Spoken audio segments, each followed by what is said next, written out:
From Hollywood, it's time now for... Johnny Dollar. This is the purser, Mr. Dollar. Oh, I was just about to call you. Oh? Better send a steward to my stateroom to put it back together. What happened? Somebody just tore it apart. But why? Oh, looking for something, I guess. The diamond? But why would they think you'd have it? Well, somebody's got me pegged wrong. Well, what's on your mind? A cablegram was sent to Capetown about an hour ago, addressed to Julio Biak. Julio? Yes, isn't he the man who's being held on suspicion of murdering Andrew Forbes? Yeah, but the news hasn't been released, and obviously whoever sent the cablegram isn't aware of it. What did it say? Contact me, usual place, Dakar. Who signed it? Well, the name was Corner. I checked the passenger list, but there's no such name. A steward delivered the message to the radio room.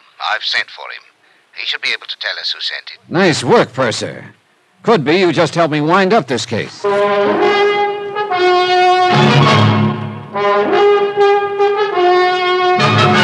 Tonight and every weekday night, Bob Bailey in the transcribed adventures of the man with the action-packed expense account, America's fabulous freelance insurance investigator. Yours truly, Johnny Dollar.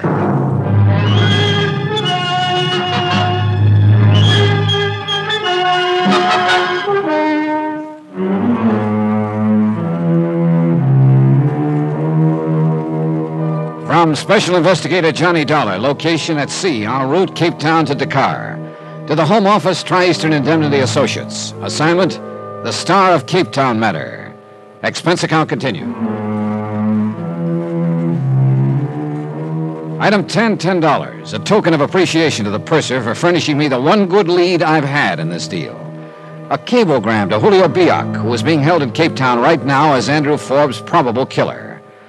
But Forbes' diamond, the Star of Capetown, $150,000 worth, was still missing. The cablegram indicated that Julio hadn't been working alone on the deal. Whoever sent it was aboard ship and either had the diamond or was looking for it. Before long, I'd know who that someone was. I started for the purser's office. Mr. Dollar. Huh? Oh, Helen. I'd like to talk to you. Hell no, that's a switch. What do you mean?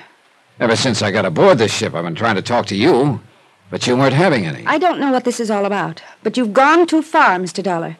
Come again? Don't try to pretend. When I found my room all torn up just now, I realized... Oh, hey, wait a minute. Your room's been torn up, too? What do you mean by two? Mine got the same treatment a while ago.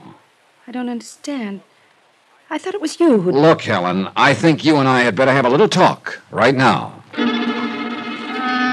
I steered her to the bar. Expense account item 11, $5, drinks. I still couldn't figure out which team she was playing on, but I had to find out, and this was the best way I could think of. May I have a cigarette, please? Oh, sure. Here. Thanks. I've been so confused, Mr. Dollar. Johnny. Johnny. Confused about what, Helen? Everything. It's all happened so fast. And then when I realized that somebody was watching me and following me... Look, I think you'd better start from the top. I suppose so. Maybe it'll make sense to you. I hadn't really known Andy Forbes very long. Longer than I had. That party he gave, it was so strange. All those people I didn't know. I mean, well, I guess it took me a little while to realize he was interested in quite a few people. Sheila? I feel sorry for Sheila. I guess she's pretty bitter about everything. But I didn't do anything to encourage Andy, and I didn't realize he was serious about me until the night of the party. And then he told me he was. And he gave me... A bottle of very expensive perfume, forever. Oh. His usual gift? I'm afraid so. I don't care. He wanted me to have it, and it's lovely perfume. I liked Andy. He was completely irresponsible, but in his own strange way, he was nice. So? When they told me the next morning that he'd been killed during the night, I couldn't believe it. And then when the diamond was missing... Yeah? His attitude about the diamond was very strange. How do you mean? He seemed to regard it as an inexpensive trinket. He was so careless with it. Oh, you're telling me. That's why I was sent down to Capetown, to try and talk him into being more sensible with it. But, Helen, you said something about being watched or followed. Yes. When I left Andy's house that night, I felt that somebody was watching me. Oh? And later I knew somebody had been in my hotel room, and now my stateroom torn apart. What does it all mean? That's a good question. One more thing. Yes? You decided to make this trip rather suddenly, didn't you? I wanted to get away from Capetown. Miss Forbes was kind enough to offer me a job as her traveling companion for the trip, so I took it. Do you like working for her? Yes. She's really a very nice person, perhaps a little on the dignified side. Yeah. But I'm pretty concerned over the Forbes name. Wouldn't you be, after all that's happened? Maybe. Oh, Johnny, I've got to be getting back and see if she needs anything, but thanks. For what? Talking to you has made me feel a lot better somehow. Good. It's been a big help to me, too. How so? Oh, makes things easier for tonight. They're having a dance. And I'd been figuring how to go about asking you.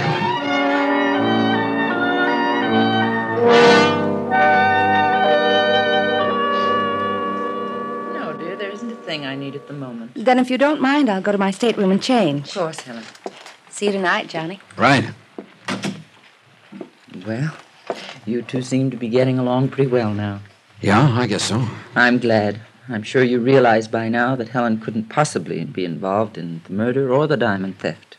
I hope not. You are a very suspicious man, Mr. Dollar. It's part of my job, Miss Forbes. I still don't have any idea who's got your brother's diamond, and if I don't find out before we get to Dakar tomorrow, the chances are I never will. I don't see how you can be so sure the Star of Cape Town is aboard this ship. I wasn't sure until today. That cablegram convinced me. Cablegram? Yeah, it was addressed to Julio Biak in Cape Town. Biak? Isn't he the one who's under arrest back there? That's right. He was posing as a bartender at your brother's party. We think he's the killer. But apparently whoever sent him the cablegram was working with him and doesn't know he's been arrested. Well, I hope you can clear it up, Mr. Dollar, so that all this publicity will die down. It's been terribly trying. Yes, I imagine it has. I know Helen's felt the strain, too. She's been so nervous lately. Oh, if... If what? No, I was just thinking. If only Andrew had met someone like Helen sooner, perhaps none of this would have happened. Maybe not. Had I known she was coming to the party, I don't suppose I'd have tried to talk Andrew out of giving it. She's been the one bright ray in all of this. Oh, if only. But regrets are so futile.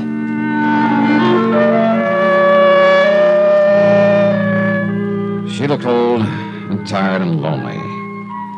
Sure, maybe she was too worried about the dignity of the Forbes name, but I could see now it was about the only thing she'd had all these years. And with a brother who'd kept tossing the name around like a cheap toy, I quit looking at the picture. It wasn't very pretty. Anyway, I had another picture in my mind. Helen. I couldn't quite figure her. Everything she told me could be the truth. Or it could be just one big lie. And there was something else bothering me about the whole deal. Something I couldn't quite put my finger on. A piece that didn't fit. A discord in the tune. But Helen kept pushing everything else out of my mind. And the feeling didn't change any that night. We danced. And then we went out on the deck. But all the while, one of my stock Confucianisms kept gnawing away at me. He who gets too interested in suspects is building up to king-size letdown. It's beautiful out here. The moon and the sea and the ship sliding along. It almost doesn't seem real.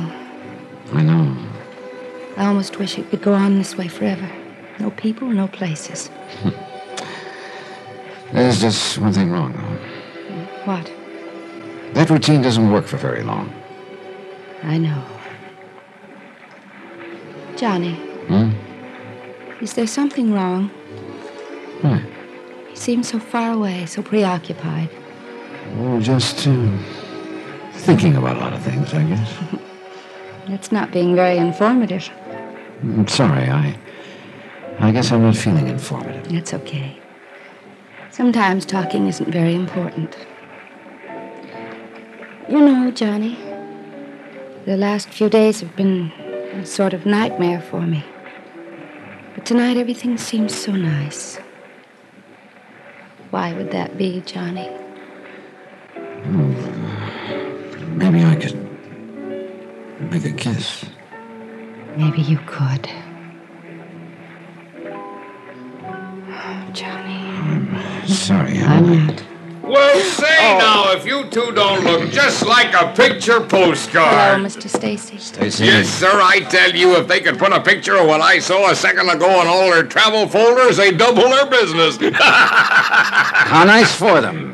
You want us to run through it again for the proper camera angle? Johnny. Oh, come on now, partner. Can't you take a little joshing? Oh, I'll try, partner. The reason I've been looking for you two, we get into day car in the morning. Yes, I know. And you can have a barrel of fun in that town. So you've told us. What do you say we set up a little party? I can show you some places you won't believe. It sounds like fun. How about it, Dollar? Yeah.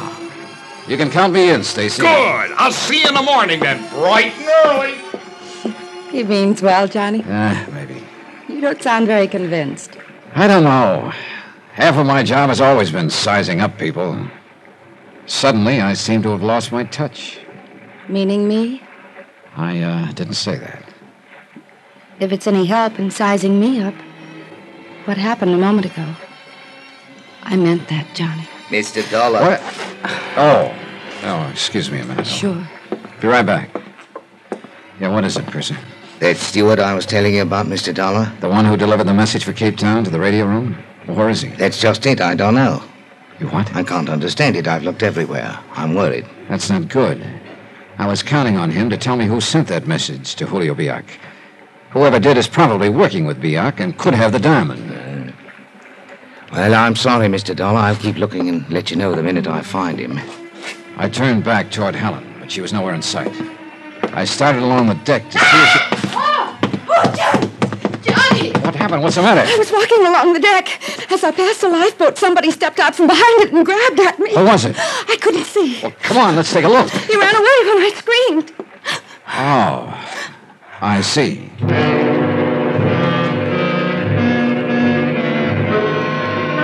So there I was again. Was she lying or telling the truth?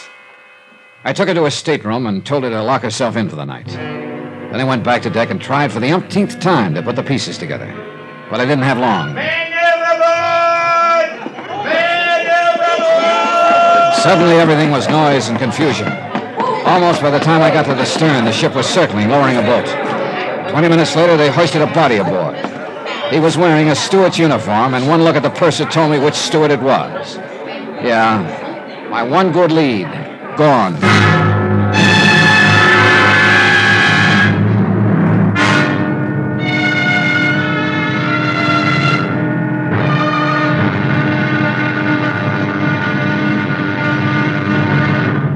Now, here's our star to tell you about the final episode of this week's story. Tomorrow, I finally figure out the deal, only to find that my opponent is holding all the aces. Join us, won't you? Yours truly, Johnny Dollar.